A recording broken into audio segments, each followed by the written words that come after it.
itu ya, membuat Kabayan berpikir bahwa majikannya sudah mati ya.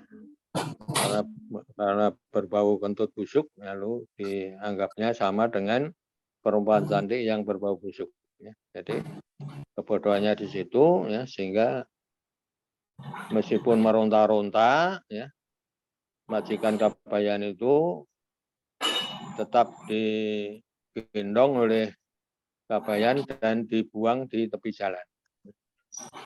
Nah, jadi ini cerita yang kedua ya, bagaimana Kabayan ini tidak dapat membedakan yang hidup dan yang mati ya. Kemudian yang ketiga itu salah satu contohnya adalah Kabayan mengail siput ya. Jadi mengail siput. Pada suatu hari si Kabayan disuruh neneknya mencari siput di sawah. Setibanya di sawah, Kabayan melihat bayangan langit biru di dalam air sawah. Air sawah ini dalamnya bukan main, kata Kabayan. Takut terjebur ke dalam air sawah yang menurut Kabayan itu bukan main dalamnya. Kabayan hanya duduk di pinggir sawah sambil mengail siput. Lama sekali Kabayan ada di sawah itu, ya, sehingga neneknya menyusul ke sawah. Di sawah dilihatnya Kabayan sedang mengail. Ya. Nah, kenapa kamu nyari siput di kail? Nek, airnya dalam sekali. Ya, saya takut tenggelam, kata Kabayan. Neneknya langsung mendorong Kabayan sehingga tercebur di lumpur sawah. Nah, Kabayan kemudian baru sadar, loh kok dangkal sekali, ya. Jadi bukan, jadi tidak bisa membedakan antara kenyataan dan bayangan, ya. Itu cerita yang tadi berapa? Ketiga, ya. Bagaimana Kabayan mengail siput ya, di sawah ya, akibat tidak bisa membedakan antara bayangan langit di sawah dengan sawah itu sendiri. Kemudian yang keempat ya, itu yang kebodohan spiritualnya ya, itu kita si Kabayan mimpi ya. Jadi si Kabayan mimpi itu ceritanya begini. Si Kabayan tahu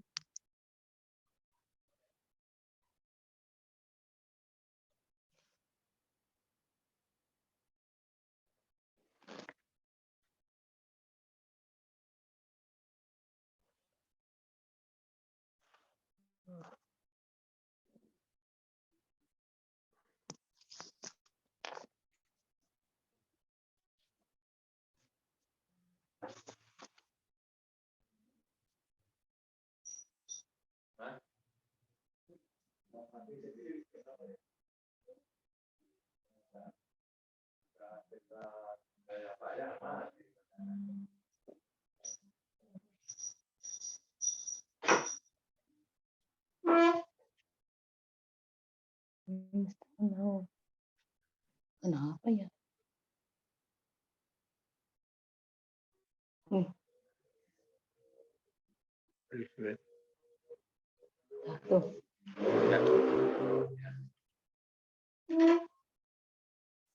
Ada lagi.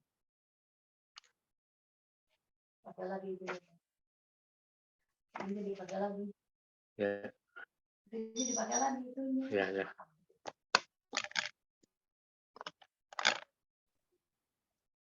Videonya mungkin dinyalain lagi.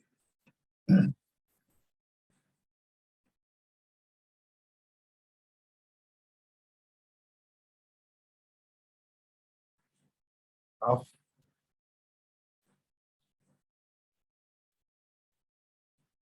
Silakan dilanjut, Prof. Oh, videonya dinyalain biar kita bisa lanjut.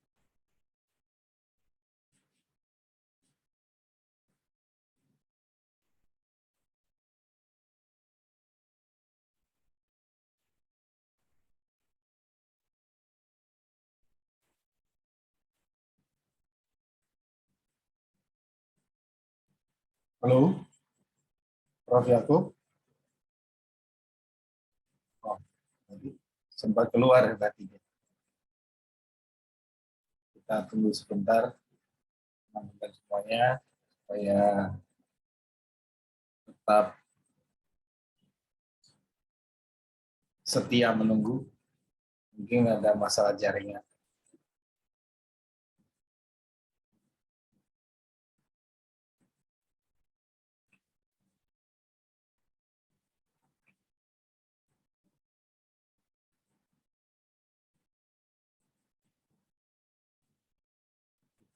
Sebentar.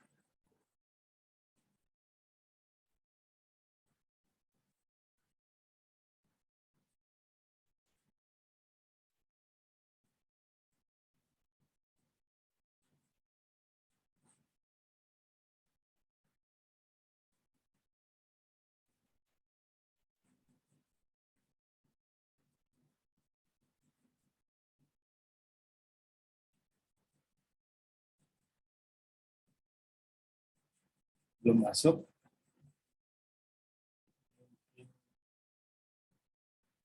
Bisa dihubungi dulu oleh packing. Mungkin ada masalah jaringan atau gimana.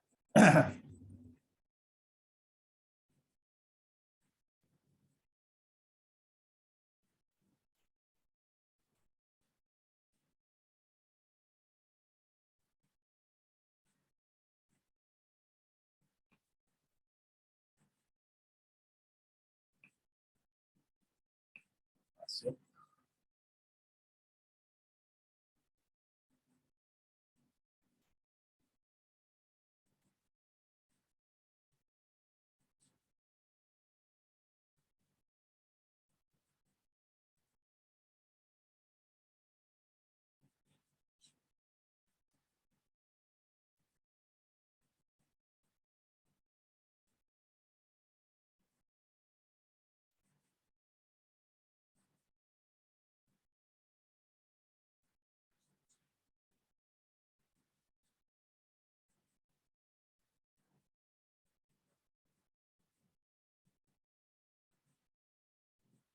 Oke. Nah, ada yang masuk, tapi apakah ini biasanya pakai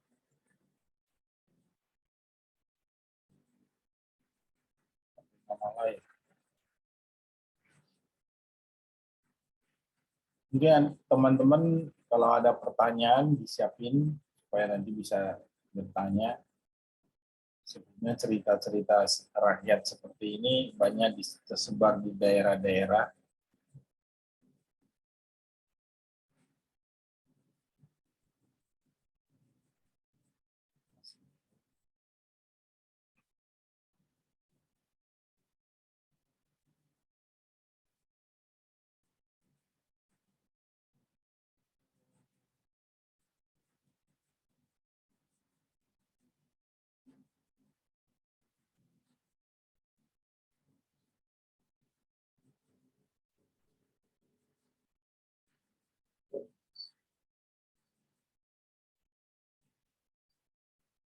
Name packing bisa dikontak dulu Pak Prof-nya. Ada kendala jaringan apa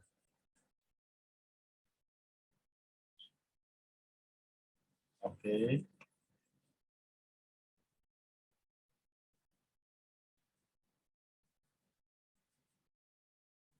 Oh, oke. Tiba-tiba tabletnya update sendiri. Jadi update apa mungkin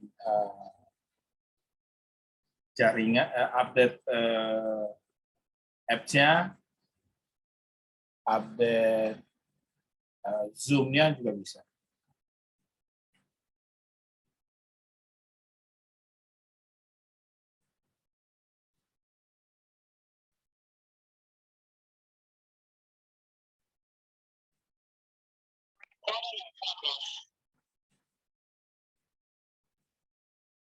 Sambil menunggu yang lain. Kita tunggu aja. Sebaiknya kita tunggu. Supaya bisa. Nah, hari ini cukup ramai, 29 orang yang telah hadir.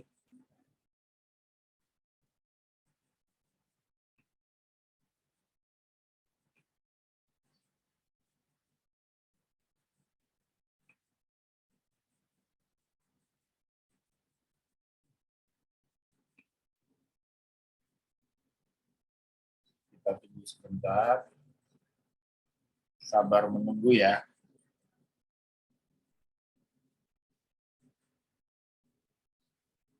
Karena Pak Prof mengalami masalah di tabletnya, jadi ya kita tunggu sampai sudah terupdate.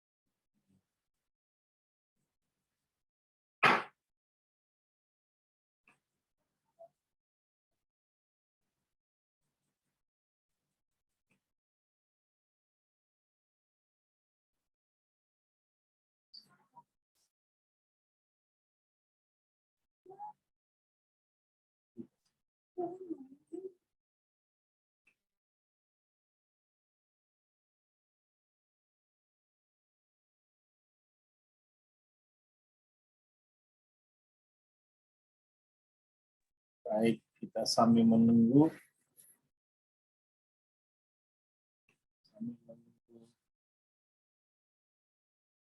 Prof. Yakub.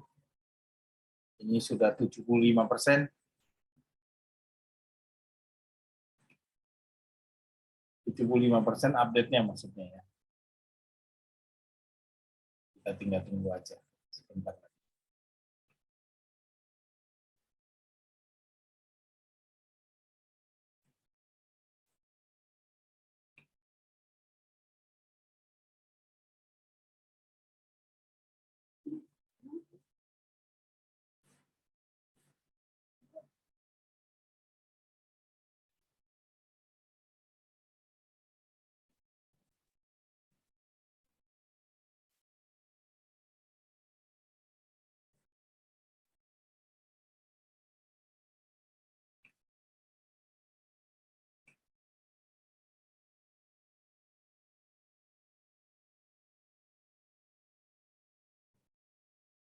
Ini cukup menarik dari staf Juki sambil mengisi ya. Toko Kabayan selama ini seolah-olah digambarkan identik dengan masyarakat.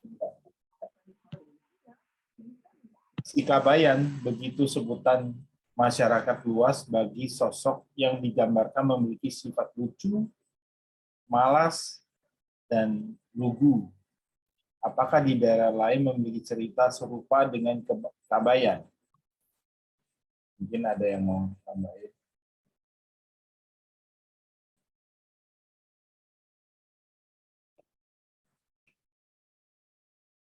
Kayaknya cerita-cerita ini sih ada ya, cuma yang membuat terkenal dan dikenal masyarakat secara umum nggak banyak gitu.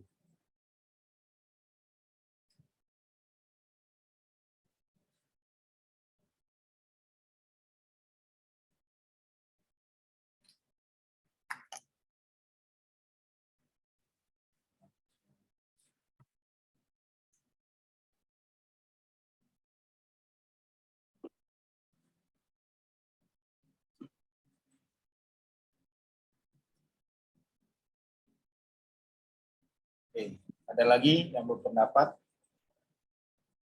Sambil kita nunggu Prof. Tapi yang menarik adalah Kabayan itu ciptaan atau karya siapa?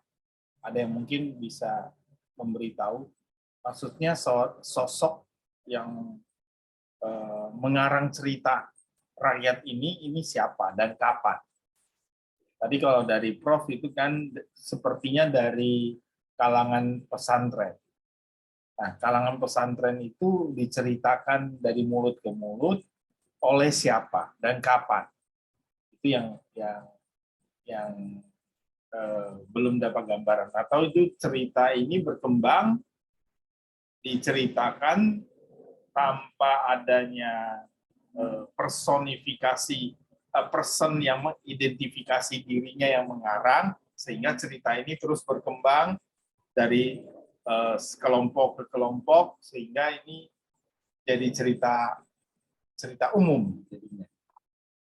Ini tidak ada yang mengklaim. Kalau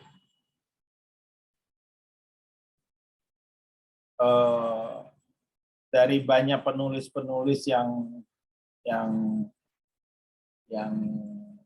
ada, itu biasanya si Kabayan itu diceritakan dengan topik yang berbeda karangan mereka. Nah, mereka bisa seluruh cerita itu adalah mengambil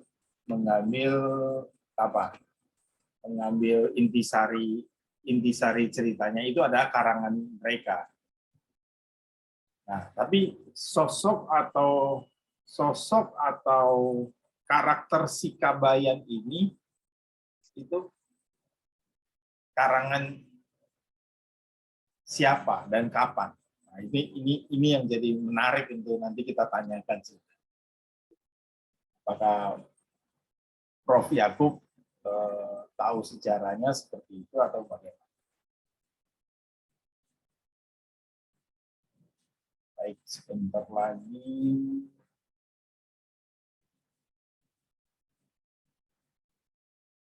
Bisa lanjut. Sudah 75%.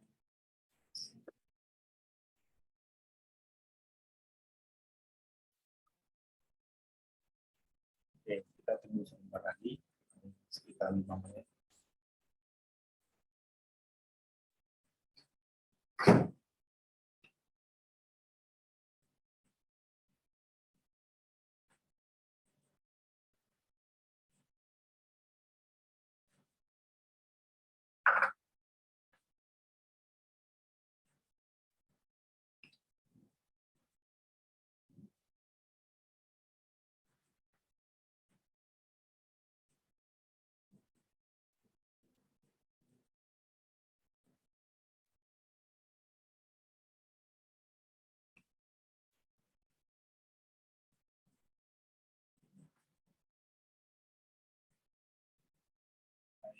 Kita tunggu.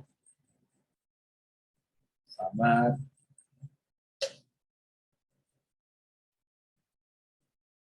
Bagi yang baru gabung, maaf tadi Prof. Yakub sempat putus karena Android tab-nya itu update. Jadi update.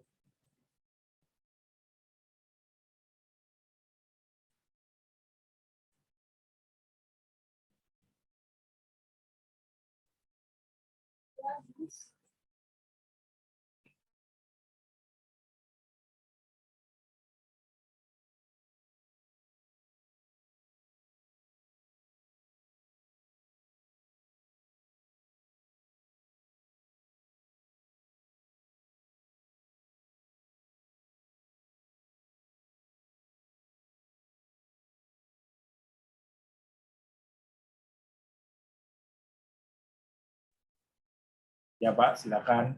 Yang lain jangan ikutan pamit ya. Kita masih menunggu dengan sabar.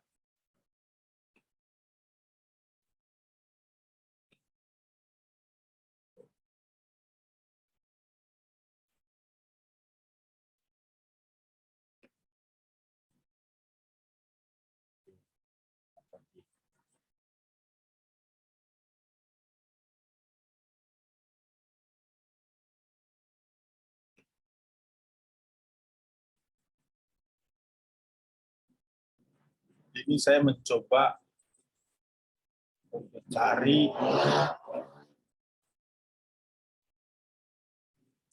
siapa pengarang cerita Kabayan, tapi belum ketemu.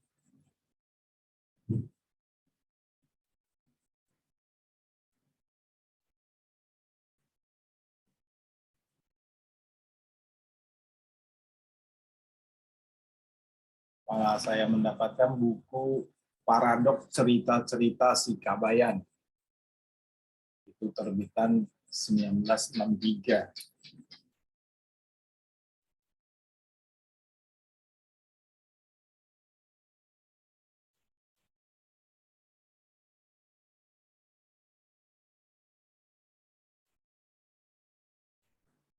Yang ditulis oleh Prof. Yakub.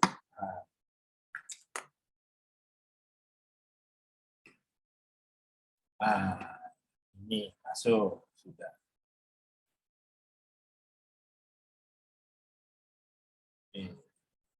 Prof. Yakub sudah masuk.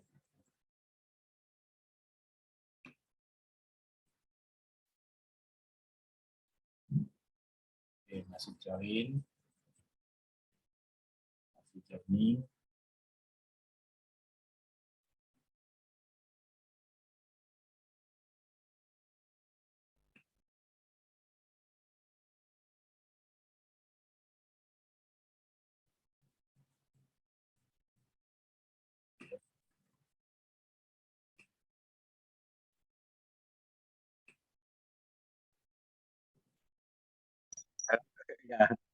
Ya ini. Ya. Ya. Pak, halo. Ya, kami tetap masih setia. Terima kasih Pak, ini bermasalah ininya. Nggak apa-apa, nggak apa-apa. Tabletnya ya. Kan kameranya, Prof? Dan Ya. kameranya, ya, Ya. ya, oke. Silakan Jadi, dilanjut. ya saya teruskan tentang kebodohan spiritual tadi. Ya. Jadi judulnya Si Kabayan Mimpi. Si Kabayan tahu mertuanya percaya pada mimpi. Lalu Kabayan datang padanya dan berkata, Pak, malam tadi saya mimpi mandi di dekat muara. Apa artinya? Jawab bapak mertuanya, itu artinya kamu bakal jadi jaksa. Tidak Pak, ini tadi tidak tepat di muara, tapi sedikit ke hulu. Oh, kalau begitu artinya kamu akan menjadi perdana. Ah, tidak Pak, ini lebih ke hulu lagi. Oh, kalau gitu kamu akan jadi patih. Lebih ke atas lagi Pak. Oh, itu bupati artinya kamu akan jadi bupati. Kalau lebih ke atas lagi, apa Pak artinya? Nah, kalau ke atas lagi, ke hulu, kamu akan dikerkah harimau. Akan dimakan harimau. Nah, kalau begitu, saya mimpi tepat di tempat bupati itu saja, Pak. Jadi, ini arti mimpi, ya. Jadi, ini bisa saya komentari bahwa kebodohan spiritualnya itu Kabayan tidak memahami arti hulu dan hilir. Jadi pada masyarakat dulu itu hulu mudik ya. Jadi kalau hari raya mudik itu artinya ke hulu, itu tempat sakral, tempat asal mula nenek moyang. Nah, jadi kalau mimpi di muara hanya jadi tadi ya, hanya jadi jaksa ya. Tapi kalau lebih hulu lagi, ya itu makin lama makin naik juga pangkatnya. Jadi itu artinya bahwa Kabayan tidak memahami tradisi. Halo? Ya, lanjut, Prof. Maaf, Ya, sudah ya. Ya, jadi masalah spiritualnya tidak memahami tradisi nenek moyangnya bahwa hulu ya, dan muara ya itu berbeda nilainya ya. Jadi arah hulu itu adalah arah asal usul ya nenek moyang ya yang harus dihormati ya, sehingga kalau mimpi yang di hulu ya, yang paling hulu itu justru akan berbahaya, itu dikerkah harimau. Jadi bukan akan jadi apa-apa, tapi kamu sudah keterlaluan ya, kamu sudah melanggar wilayah yang sakral. Ya. Jadi orang tidak boleh sampai ke mata air hulu dari satu sungai. Nah, jadi ini juga menunjukkan ya ketidaktahuan Kabayan ya, atau kita itu tentang makna hulu dan hilir, muara dan hilir ya. Jadi hulu ya. Jadi ada tradisi munggah, ada tradisi mudik dan sebagainya, itu artinya adalah pulang ke asal usul ya, ke tempat sakral ya, ke nenek moyang begitu.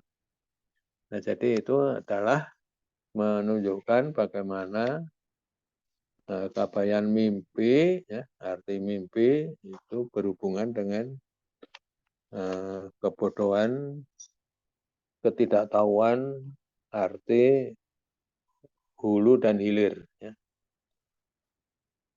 Nah, biasanya hulu itu bersifat perempuan ya, kemudian muara itu laki-laki ya. Jadi tempat untuk mencari kerjaan ya itu di muara, di kota misalnya. Nah, kemudian kalau hari raya itu pulang ke hilir, ke hulu ya. Jadi dari hilir ke hulu, munggah dan sebagainya, ya, mudik dan sebagainya, itu menunjukkan makna dari mimpi Kabayan tadi. Nah, kemudian cerita yang kelima ya tentang kebodohan spiritual itu mengenai Kabayan ngintip perempuan mandi. Ya. Jadi Kabayan mengintip perempuan mandi. Si Kabayan mengintip 3 perempuan yang sedang mandi. Ketiganya sedang asik membicarakan bulu kelamin masing-masing. Jadi mandinya di sungai. Kata yang satu, kalau bulu kelaminmu bagaimana? Ya. Nah, jawabnya buluku sudah keriting. Kata yang satu lagi, bulu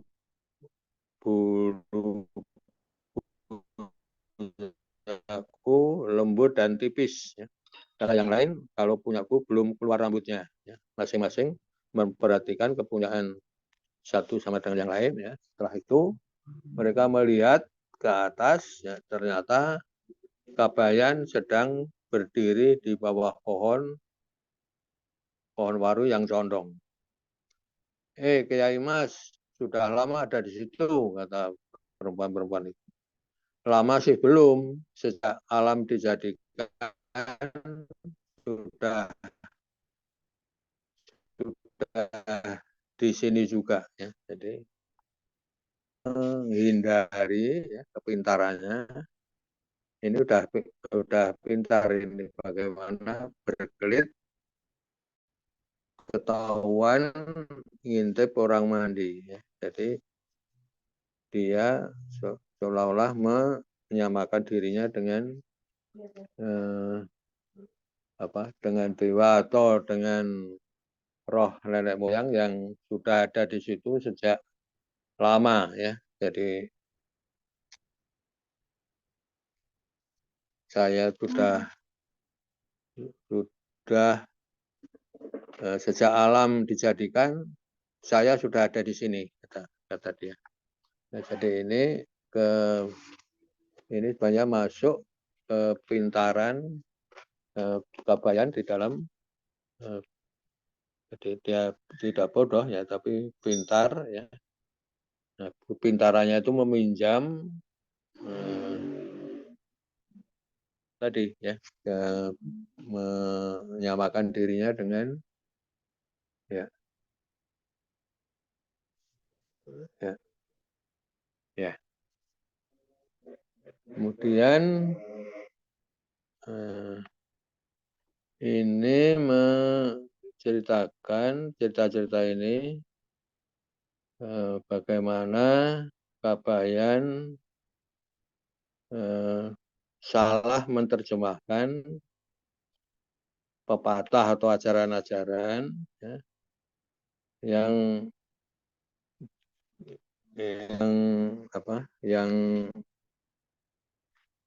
lurus-lurus saja dijalankan. Jadi padahal keadaannya sudah berubah. Jadi ajaran-ajaran ini tidak harus dipatuhi secara membabi buta, ya, tapi disesuaikan dengan situasi masalahnya. Jadi di sini nanti cerita Kabayan mau kawin ya. Jadi ada Kabayan mau kawin. Ceritanya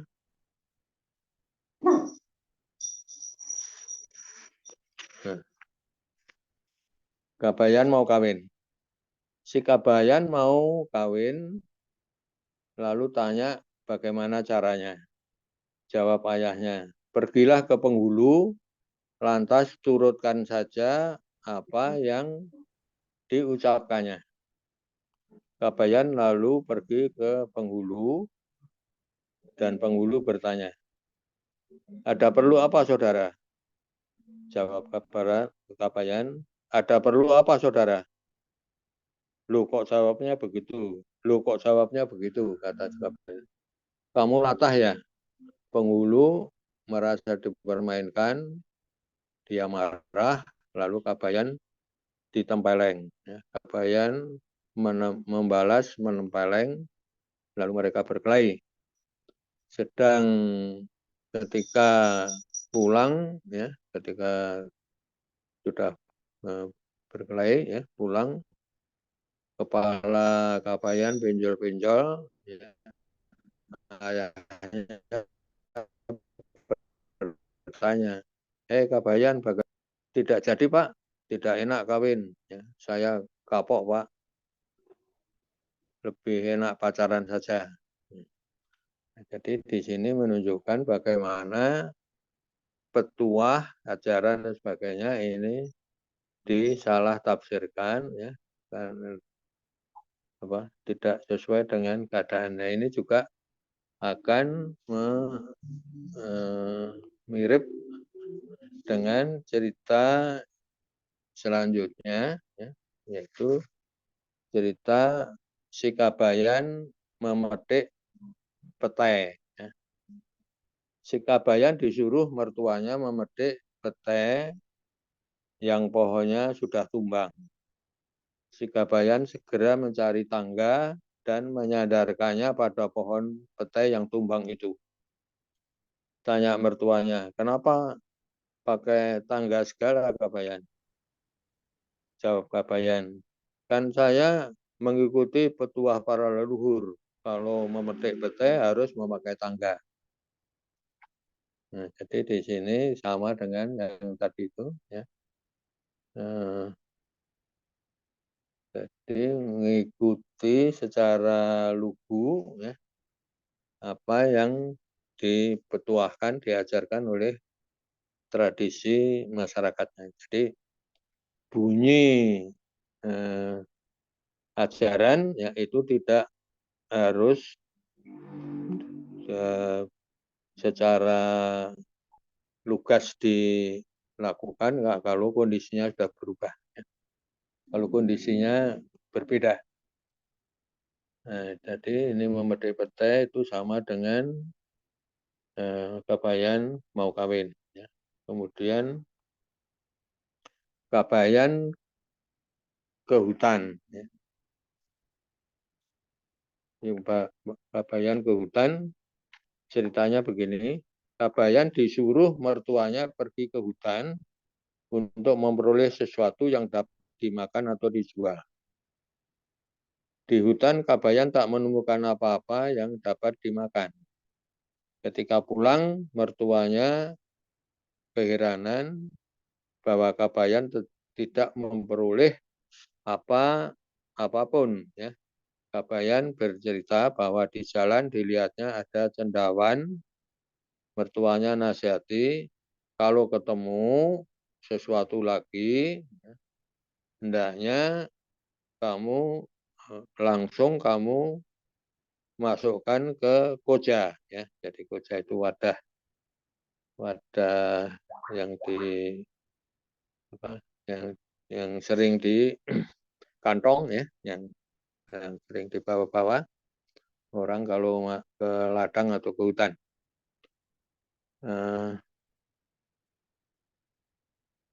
Tuanya menasihati kalau ketemu sesuatu lagi hendaknya langsung dimasukkan ke koja. Keesokan harinya Kabayan pergi ke hutan lagi. Ditemuinya sarang lebah, langsung sarang dipetik dan dimasukkan ke koja. Tentu saja Kabayan bengkak-bengkak. Ya. Mertuanya menasihati lagi, kalau kamu ketemu sesuatu lagi, ya, harus kamu bakar. Maksudnya yaitu kumbang-kumbang itu dibakar. Ketika masuk hutan lagi, Kabayan menjumpai rusa yang langsung dibakar pantatnya. Tentu saja rusa lari terbirit-birit. Ya. Nah, ini mertuanya menasihati lagi, kalau ketemu semacam itu lagi, langsung ditusuk saja. Kabayan bertemu dengan perempuan cantik di jalan, maka dia ingat nasihat bapak mertuanya, perempuan itu ditusuknya. Kabayan dicaci maki habis-habisan.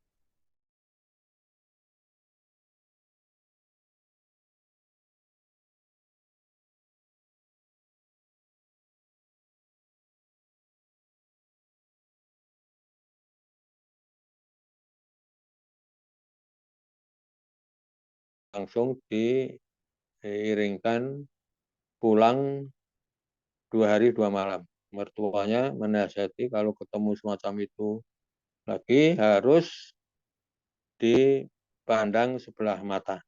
Di jalan di hutan Kabayan lewat rumah orang yang sedang kenduri. Ya, si Kabayan dipersilahkan masuk, namun ia tidak menoleh dan terus berjalan lurus. Mertuanya menasihati lagi, kalau ketemu semacam itu lagi, hendaknya Kabayan minta sedikit kuahnya saja. Terakhir, Kabayan sampai di sungai, melihat perempuan mandi, dan minta sedikit kuahnya saja. Perempuan itu memberikan bekas air cucian kepada Kabayan. Nah, jadi di sini antara nasihat, ya, dengan kenyataan yang dijumpai, ya, itu ternyata tidak cocok dan nasihat itu tetap dilakukan. Ya. Jadi ini bagaimana satu nasihat itu bisa dirubah ya, kalau situasinya harus mengubah nasihat itu ya. Nah, jadi ini kebodohan-kebodohan ya. Nah, kemudian cerita mengenai istri Kabayan yang boros ya. Itu halaman 51.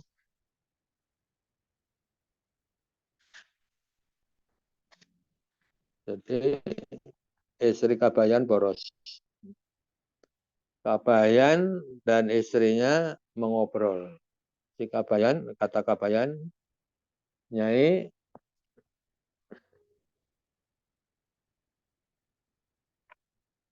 kalau kita punya banyak uang,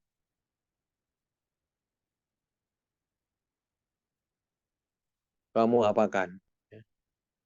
Jawab istrinya, wah ya kalau banyak uang buat jajan, plesir, makan enak, beli pakaian bagus, ya, dan beli perhiasan. Wah itu tidak baik, kata Kabayan, boros.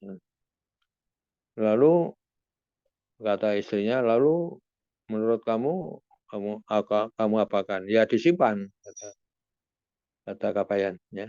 Kata istrinya, untuk apa disimpan? Biar burukan dan kita tetap miskin. Kabayan marah, keduanya cekcok, akhirnya Kabayan memukuli istrinya. Ya. Istri Kabayan menangis keras seperti anak kecil.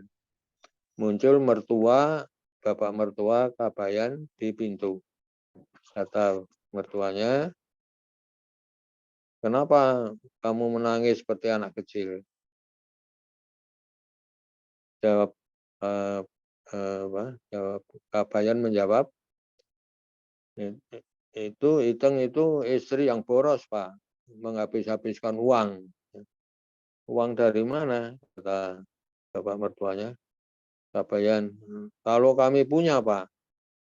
Nah, uang tidak punya sudah memukul istri. Belum punya, kata Kabayan, belum punya saja sudah boros, apalagi kalau punya, Pak. Jadi di sini itu tadi menggambarkan bagaimana Kabayan dan istrinya si Iteng itu bertengkar seperti itu ya. Jadi bertengkar yang hanya pikiran punya uang banyak itu sampai dipukulin ya. Jadi dipukulin, cekcok ya. Nah, tetapi tetap Iteng itu diakui sebagai istrinya ya, tetap disayangi. Nah, kemudian kita akan membahas ya, sifat pintar-pintar bodoh paradoks Kabayan di masalah keduniawian. Ya. Jadi dalam masalah keduniawian nanti menunjukkan bagaimana si Kabayan ini sangat pintar. Ya.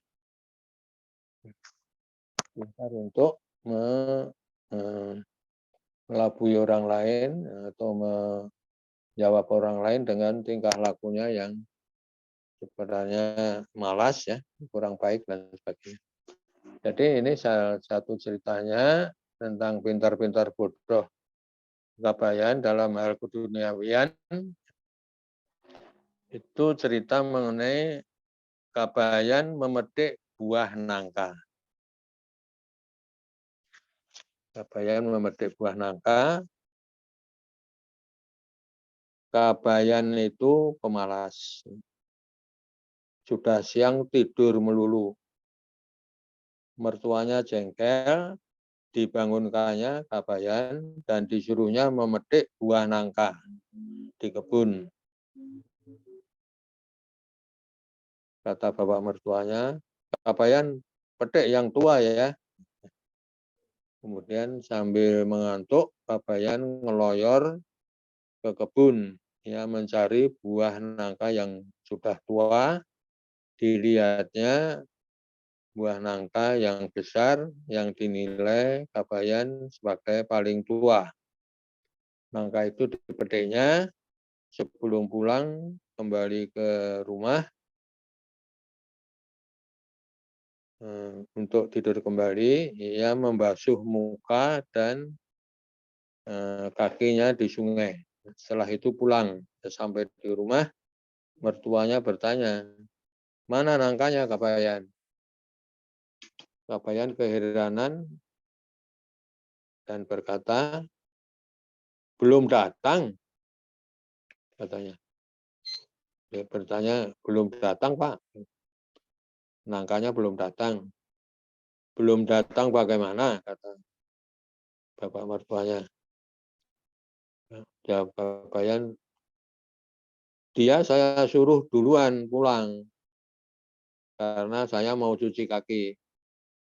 Duluan bagaimana? Kata bapak mertuanya. Dia kan nangka yang sudah tua Pak. Masa tidak tahu jalan ke rumah ini? Kabayan masuk ke kamarnya dan tidur lagi. Nah, jadi di sini menunjukkan bagaimana menutupi tingkah lakunya yang suka tidur, ya, tidak mau bekerja, ya, itu suruh kerja sedikit memetik nangka saja, ya, itu enggan untuk menggotongnya, membawa pulang, ya, sehingga dia menjawab pertanyaan bapak mertuanya seperti tadi itu cerita itu. Nah, kemudian yang ketiga itu yang kedua adalah pintar-pintar bodoh si Kabayan dalam keduniawian. Kabayan ingin diundang, ya. Jadi tetangga si Kabayan mengawinkan anaknya. Diadakan pesta besar dengan menanggap wayang golek dan menyembelih domba serta kerbau. Tetapi Kabayan tidak diundang. Ketika pesta perkawinan sedang rame-ramenya, si Kabayan menari-nari seperti anak kecil di halaman rumah tetangganya yang sedang pesta tadi. Beberapa tamu undangan menegur Kabayan. Kabayan, mengapa kamu menari-nari seperti anak kecil? Jawab Kabayan, kalau saya sudah dewasa, tentunya saya diundang dong. Tuan rumah yang mendengar hal itu, ya, langsung segera mengundang Kabayan untuk ikut dalam pesta perkawinan. Ya, jadi di sini juga menunjukkan bagaimana Kabayan yang tidak diundang, ya, itu memikirkan bagaimana caranya bisa diundang makan dalam pesta perkawinan. Nah, kemudian ini kepandaiannya, ya, kepintarannya dalam mencari keuntungan keduniaan. Nah, kemudian yang ketiga itu Kabayan mau membakar mertuanya. Jadi ini cerita bagaimana Kabayan menghindari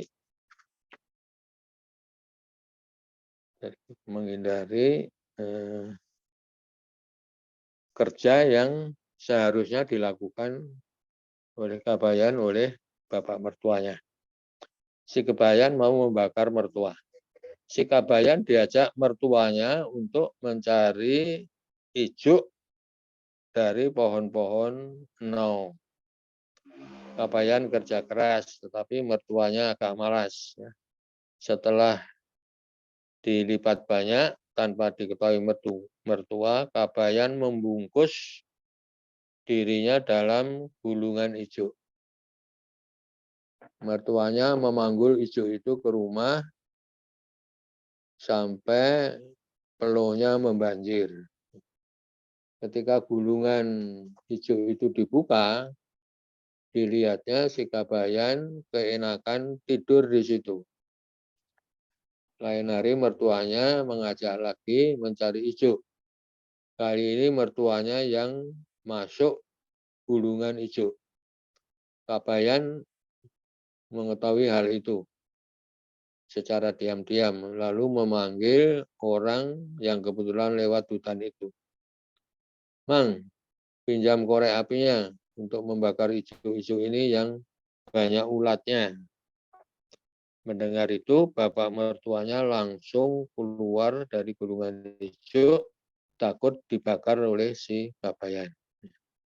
Nah, jadi bagaimana dia menipu, ya. Jadi penipu itu sudah tahu kalau orang lain menjalankan tipuan yang sama. Jadi itu orang yang pernah korup dengan cirinya tahu bagaimana seseorang itu berbuat korup, ya. Nah, jadi ini bagaimana si jahat itu mengetahui seseorang itu berbuat seperti dirinya yang juga tidak baik. Itu tentang Kabayan membakar mertua. Ya. Nah, kemudian tentang Kabayan menaksir janda. Menaksir janda.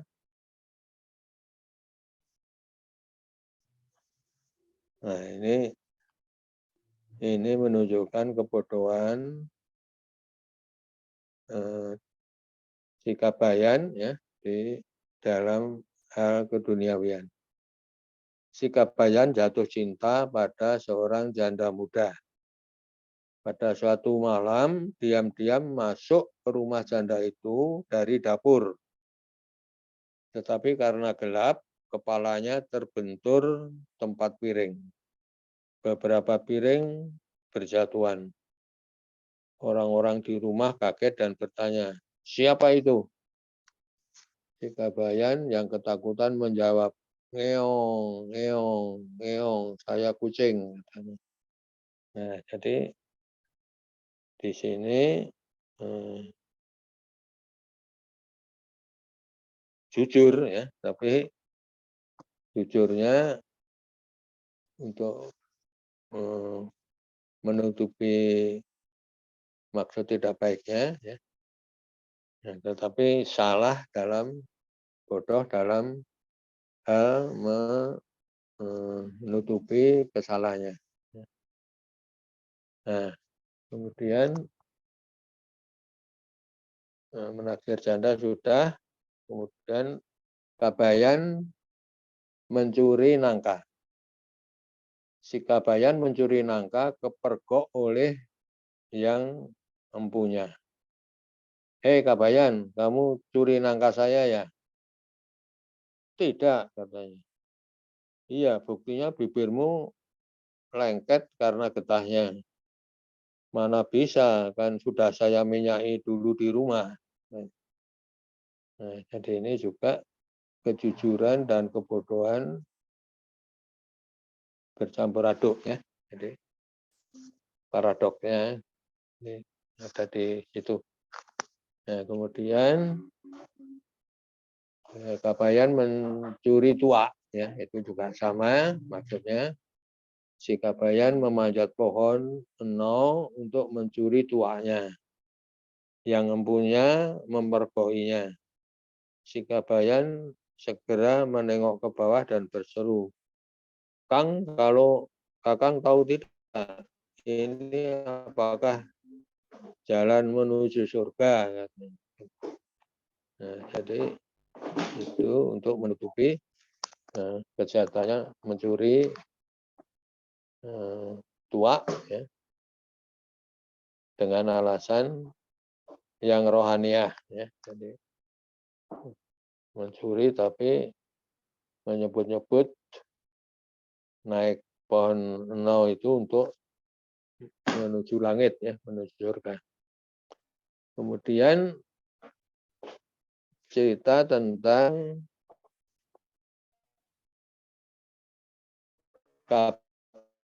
Kabayan batal berpuasa. Kisilah datang dari kota. Ia menghadiahi Kabayan sebatang cerutu besar. Kata Kisilah, ini untuk buka puasa nanti Kabayan. Terima kasih sobat, kata Kabayan. Setelah Kisilah pergi, si Kabayan tak tahan mencium-cium cerutunya. Akhirnya tak tahan dan ia pergi ke sawah dan di sana menghisap cerutunya dengan nikmat.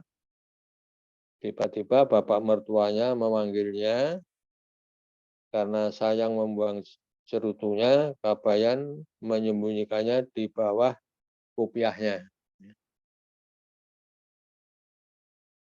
Kata bapak mertua, Kabayan, apa itu yang membakar kopiahmu?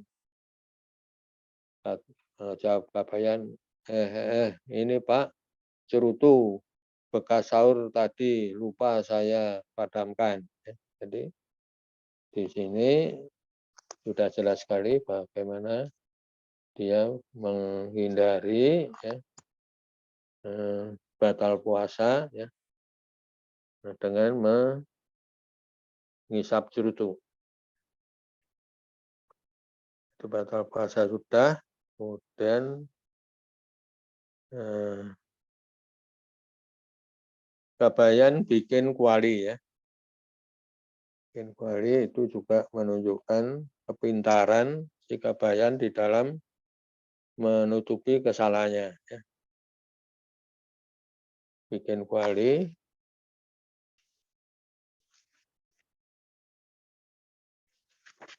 Kabayan bikin kuali. Jadi tukang bikin kuali. Ya. Si Kabayan membuka usaha pemesanan kuali di pinggir jalan.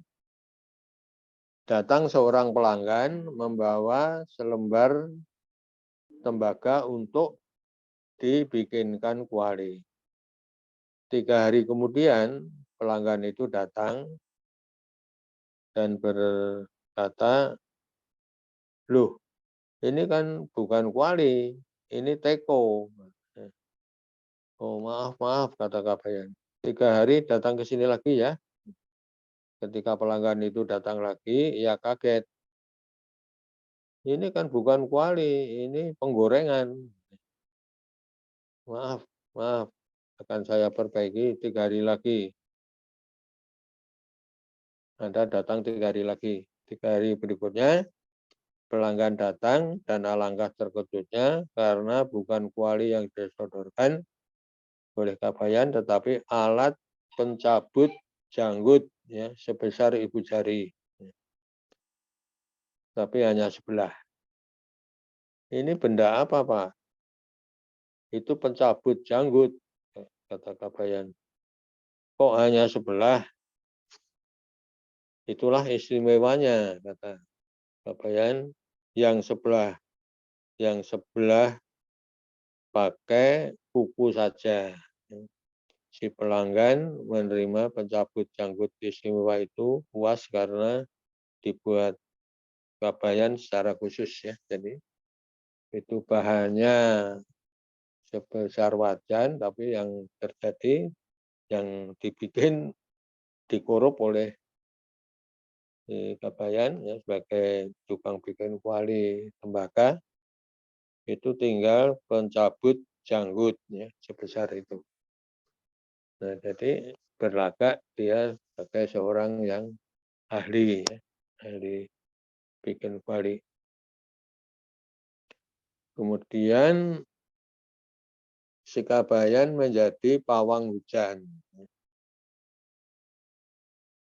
Pawang hujan. Si Kabayan menjadi pawang hujan. Tiba-tiba si Kabayan dikenal sebagai pawang penolak hujan. Ia sering dipanggil untuk menolak hujan ketika orang sedang mengadakan hajatan. Si Kabayan selalu pulang membawa berkat dan banyak uang. Pada suatu ketika, ia diundang lagi oleh orang yang hajatan. Si Kabayan yang hanya memakai sawat, lari-lari dan loncat-loncat dengan tengadah ke langit, menolak hujan yang semakin deras. Namun hujan tidak berhenti, justru bertambah deras. Maka tuan rumah yang memesan hujan jengkel, ini bagaimana Kabayan? Hujan bukannya berhenti, malah bertambah deras. Si Kabayan yang sudah kecapean menjawab singkat, apalagi kalau tidak saya tolak, bisa banjir, Pak. Nah, jadi ini bagaimana dia pura-pura menjadi pawang hujan dan tidak berhasil, hujan tidak pernah berhenti. Nah, lalu jawabannya untuk menutupi kesalahannya tadi itu, Jadi, nah, ini tentang kebodohan. Kemudian ini si Kabayan mengaku kentut, Jadi mengaku kentut.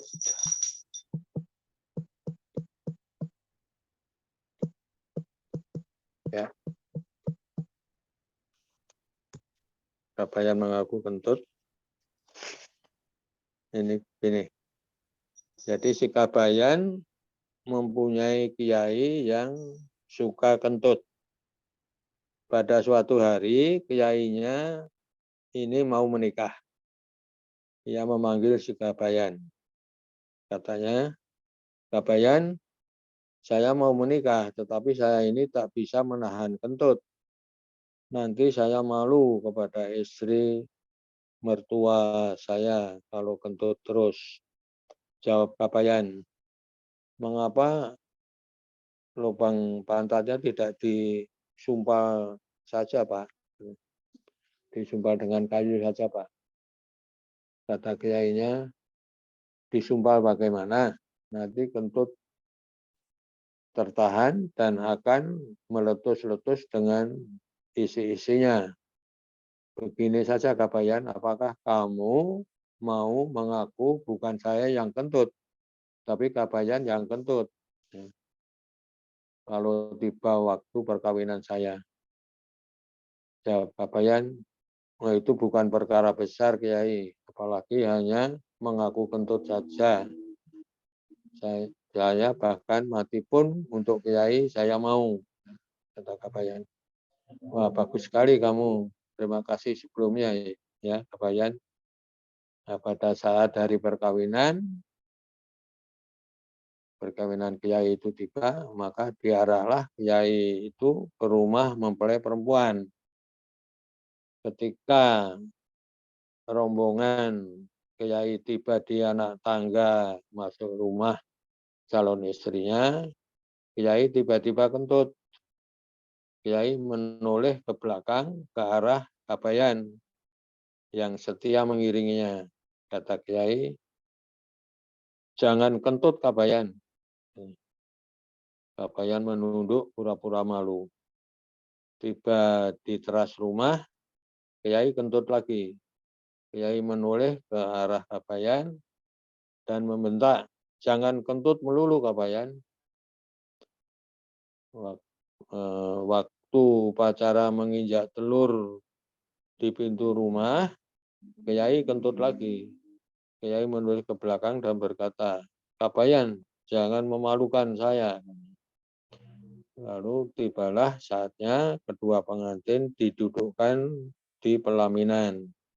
Pada saat itulah meletus kentut kiai yang amat keras, berkepek-kepek sampai keras ya.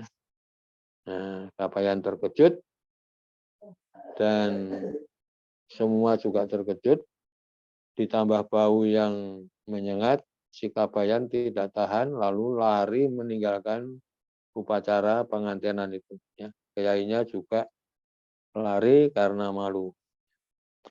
Nah, jadi di sini itu mengajarkan bahwa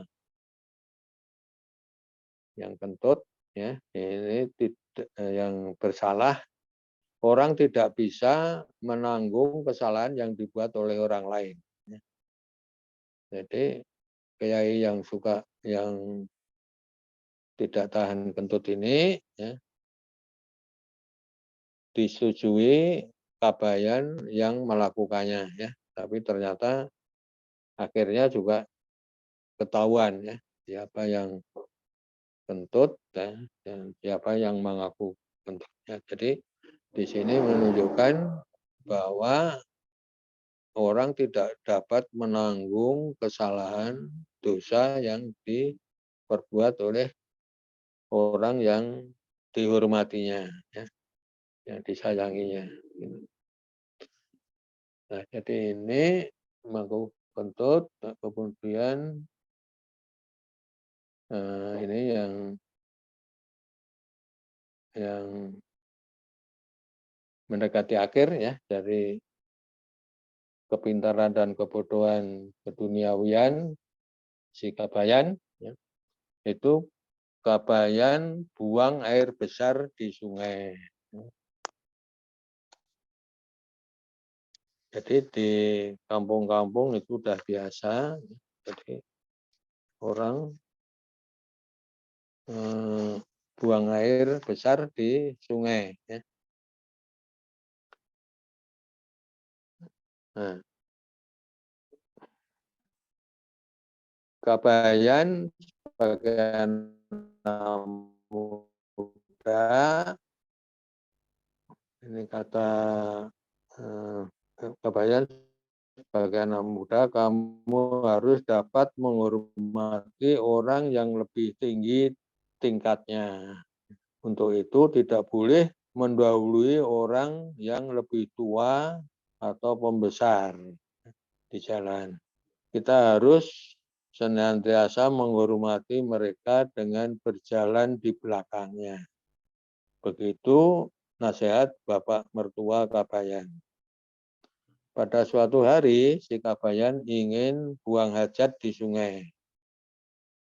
Dilihatnya mertuanya juga sedang buang hajat. Si Kabayan ingat nasihat mertuanya, yaitu senantiasa tidak boleh mendahului orang tua. Si Kabayan kemudian memilih buang hajat di bagian yang lebih atas, ya, lebih hulu dari bapak mertuanya. Melihat si Kabayan buang hajat di depannya, mertuanya berteriak-teriak. Ya. Kabayan, kamu kurang ajar, buang hajat di depanku, tidak menghormati orang tua. Jawab Kabayan. Loh, itu kan nasihat bapak sendiri, katanya anak muda harus menghormati orang tua. Kabayan memilih buang hajat di sini ya, supaya kotoran Kabayan mengikuti di belakang kotoran bapak. Nah, jadi ini bagaimana salah menerapkan petuah ya, dalam kondisi yang berbeda tadi. Jadi yang terakhir itu Kabayan menjual ikat kepala ya. Itu untuk menunjukkan kepintaran si Kabayan dalam mengelabui orang lain. Ya. Nah ini Kabayan menjual ikat kepala. Si Kabayan sedang bokek. Ia melihat seekor kalong bergantung di dahan pohon ara. Ketika lewat Kisilah, tetangganya yang sedang banyak uang, kata Kabayan kepada Kisilah, Kisilah, mau beli ikat kepala bikinan Pekalongan tidak? Tuh, sedang saya jemur di dahan ara. Karena sedang banyak uang, Kisilah langsung menyanggupi untuk membeli. Setelah dapat uangnya, Kabayan langsung ngacir.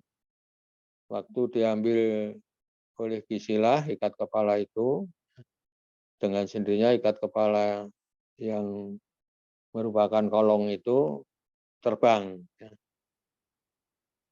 Kata Kisilah, wah, Kabayan menipu saya. Kura-kura dibilang ikat kepala. Jadi Kisilah justru melihat bukan kalong yang ada di pohon ara, tapi kura-kura.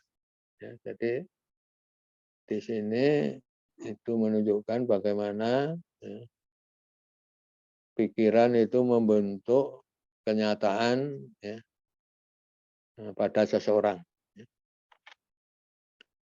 Jadi bendanya kelelawar, ya, tetapi Kisilah melihatnya sebagai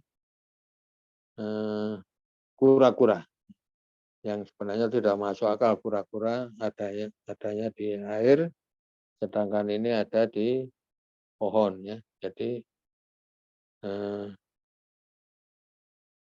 cerita ini menunjukkan bahwa benda, wujud, peristiwa dapat berbeda-beda artinya bagi tiap orang. Tergantung dari pemikirannya tentang benda, wujud, dan peristiwa tersebut. Intinya, jangan mempercayai begitu saja cerita atau penilaian seseorang tentang sesuatu peristiwa.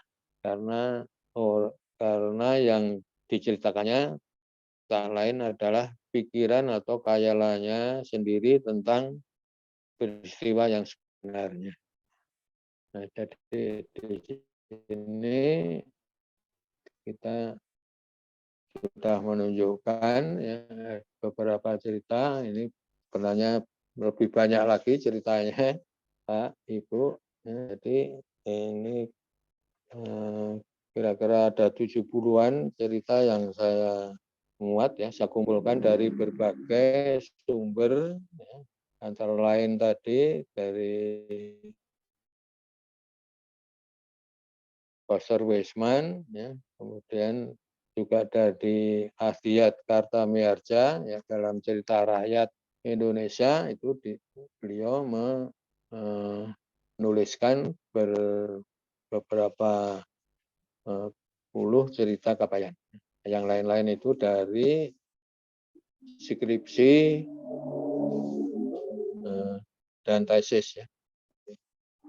Jadi cukup panjang juga ya, perjalanan bagaimana bisa mengumpulkan berbagai cerita Kabayan ya, yang kalau kita telusur semuanya paradoknya ya, itu adalah paradok si tokoh sendiri ya, dan paradok ceritanya ya. Jadi cerita tadi itu seperti orang buang hajat ya, itu mengikuti nasihat orang tidak boleh mendahului atau harus menghormati orang yang lebih tua dengan berjalan di belakangnya. Nah, itu ditafsirkan oleh Kabayan ya, buang hajat itu hajatnya justru yang harus kotorannya yang harus mengikuti di belakang kotoran orang yang dihormatinya, ya, yang lebih tua, mertuanya. Nah, jadi ini berbagai macam cerita yang berhasil saya kumpulkan, yang kemudian saya simpulkan, yaitu bahwa paradok di Kabayan itu berupa paradok pemikirannya yang kadang-kadang pintar sekali, ya, tapi juga kadang-kadang bodoh sekali, tidak bisa membedakan langit dengan bayangannya, ya, atau membedakan orang mati dengan orang hidup, ya, dan seterusnya. Ya. Itu, nah ini saya kira cukup sekian, Bapak dan Ibu, ya, silakan kalau ada yang mau komentar, ya. Bu Umi. Ya, silakan Bu Umi, Ya. sementara kan Ya. Prof. Ya. Bapak Ibu kalau mau bertanya. Ya. Tadi sih sempat singgung itu penciptanya siapa dan kapan. Tadi kan Nah, itu. disebut dari pesantren, tapi Ya. pesan yang pertama menciptakan itu siapa ya? Tidak diketahui, Pak. Itu Ya. namanya kan cerita rakyat, ya. Jadi ini dugaan saja, ya, dugaannya karena cerita-cerita ini tidak sederhana seperti yang kita dengar, ya. Jadi cerita ini sebenarnya mengandung simbol-simbol kerohanian, ya. Jadi Pak, Ya. jadi ini merupakan cerita rakyat sehingga kita tidak mengetahui siapa pengarangnya, ya. Tapi pengarangnya ini mestinya orang yang tahu benar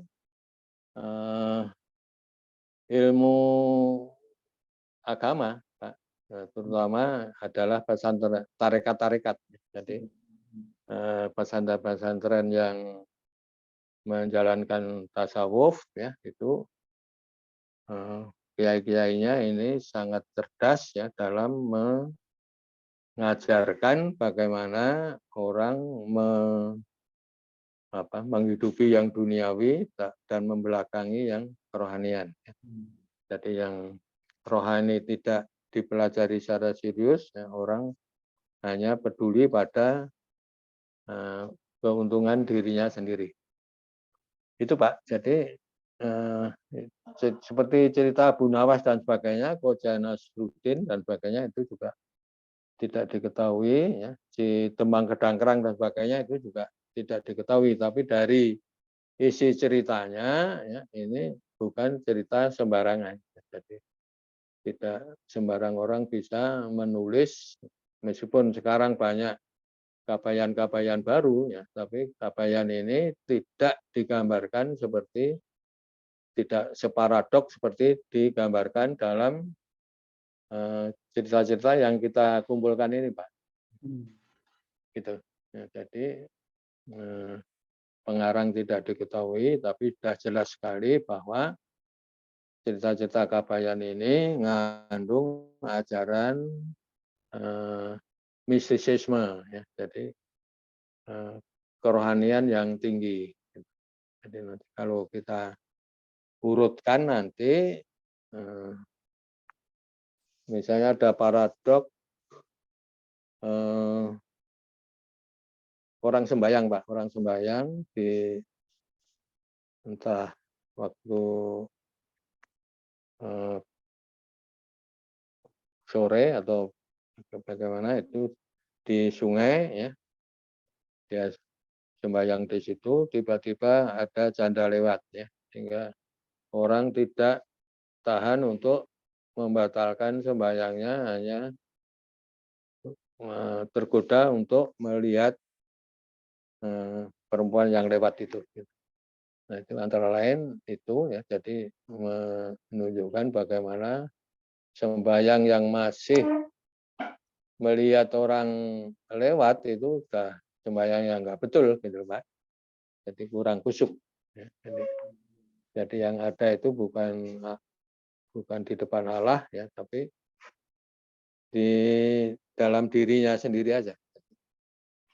Yang gini-gini ini saya kira bukan hanya mentertawakan ya, lucu ya, tetapi juga sebenarnya ngandung satu nasihat yang religius ya. Nilai religiusnya tinggi. Itu Pak, saya kira jawaban saya. Halo? Baik, Pak. Ya. Terima kasih, Pak. Oke, ya. Yang lain? Yang lain silakan Ya. bertanya. Ya.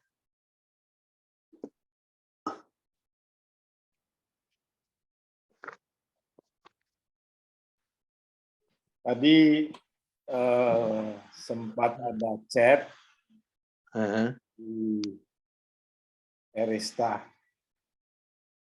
Kayaknya udah keluar ya. Dia bilang toko Kabayan selama ini seolah-olah digambarkan identik dengan masa muda. Di Kabayan begitu sebutan masyarakat luas bagi sosok yang digambarkan bersifat lucu, malas, dan lugu. Ya. Apakah di daerah lain memiliki cerita rakyat yang serupa dengan Kabayan? Ya tadi Pak, itu yang tadi pada permulaan di Melayu itu ada si Pandir, ada si Luncai, ya si Luncai, ada Pak Senik dan sebagainya. Di Jawa itu nanti ada Joko Budo dan sebagainya Pak ini. Ya. Nah, jadi ini juga cerita-cerita sederhana, ya, cerita rakyat, ya. Pelaku-pelakunya rakyat biasa, tapi sebenarnya mengandung ajaran-ajaran yang cukup penting ya di dalam kehidupan moral maupun kehidupan keagamaan.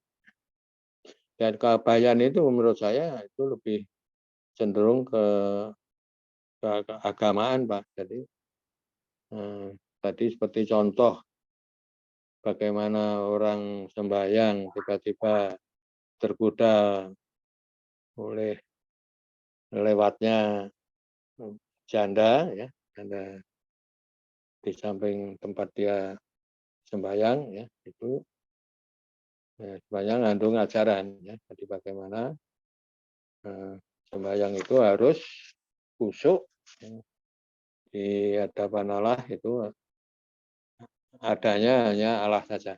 Jadi tidak bisa melihat yang lain-lain. Si buta tuli, makanya Kabayan itu di lain tempat di Banten Selatan juga sering disebut si buta tuli. Ya. Si buta tuli tadi itu. Ya. Jadi buta dan tuli itu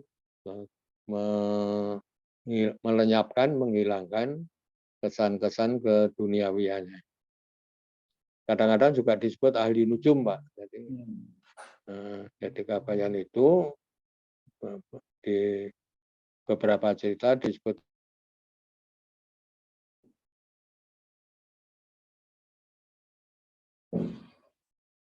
Terputus ya.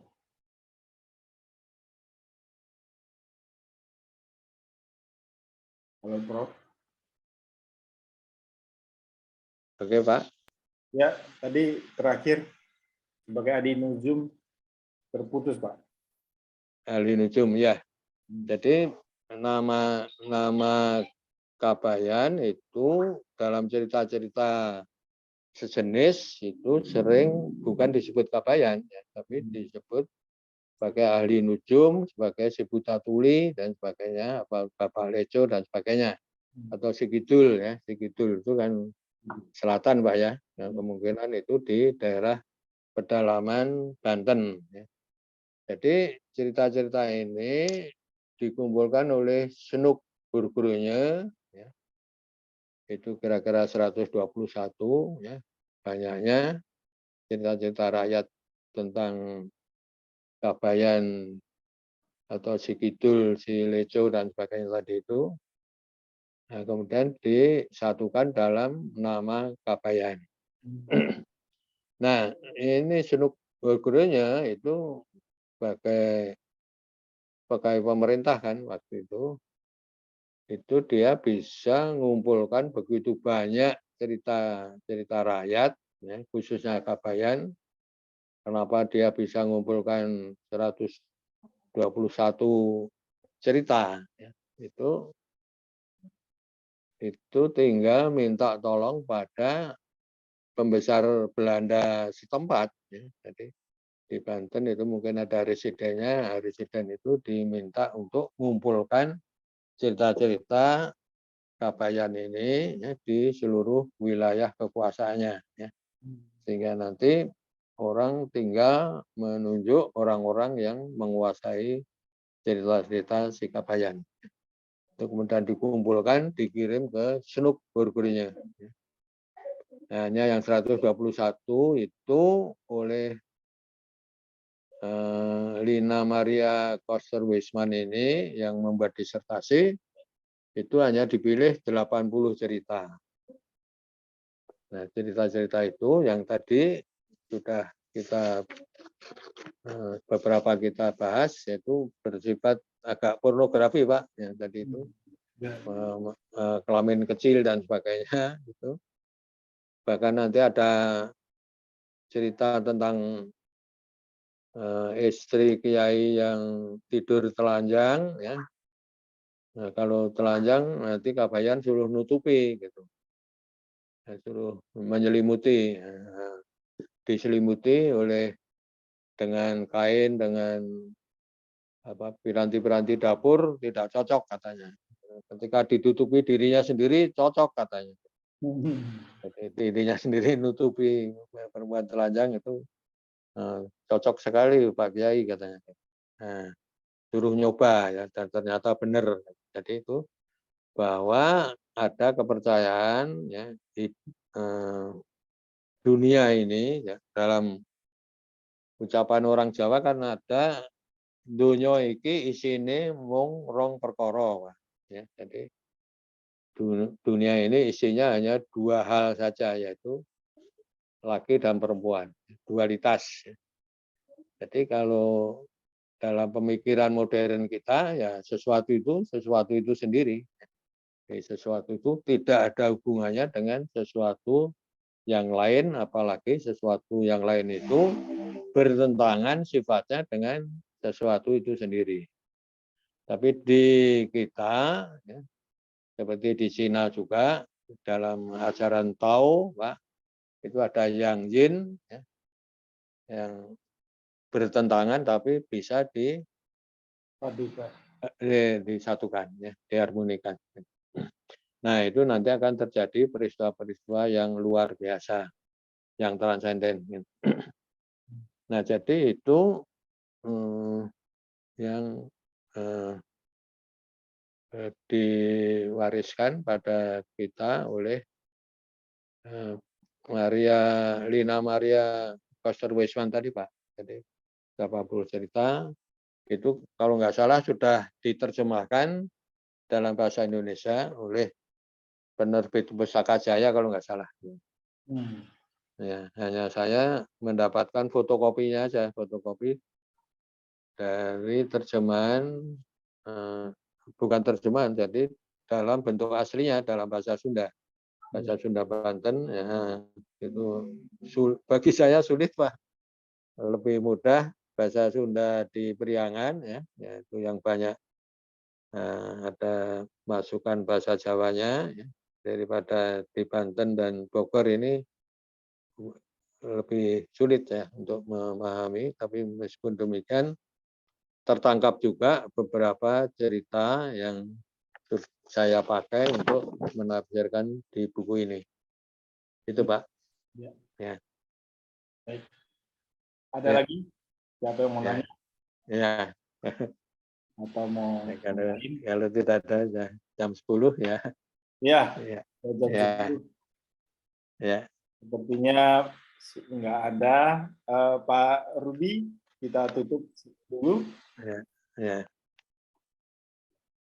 Pak Rudi. Ya, Pak David.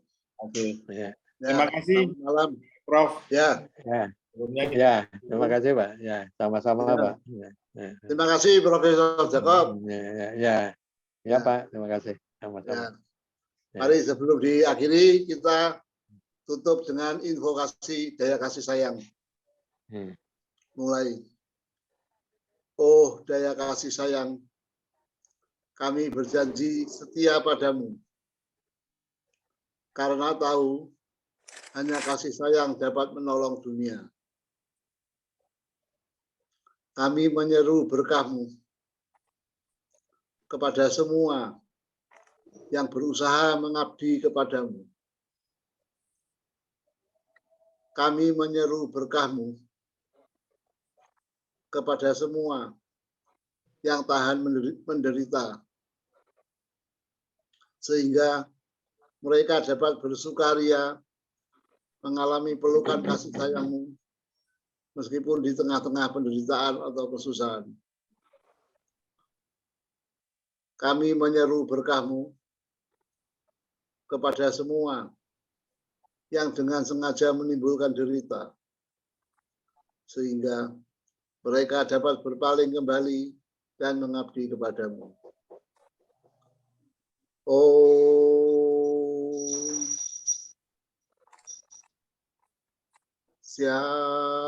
Shanti. Shanti. Shanti. Terima kasih. Selamat malam semuanya. Ya, Terima kasih selamat sekali malam, lagi Pak. Pak Profesor Ya, Jacob. Ya, selamat malam Pak. Ya, Terima kasih. ya, Aku ya, malam Pak. semuanya. Ya, sama-sama Pak. Pak Rudi. Ya. Selamat malam semuanya. Ya, Ya, malam. selamat malam ya. Baik, kita live. Kayaknya di Pak Rudi yang harus sebagai host.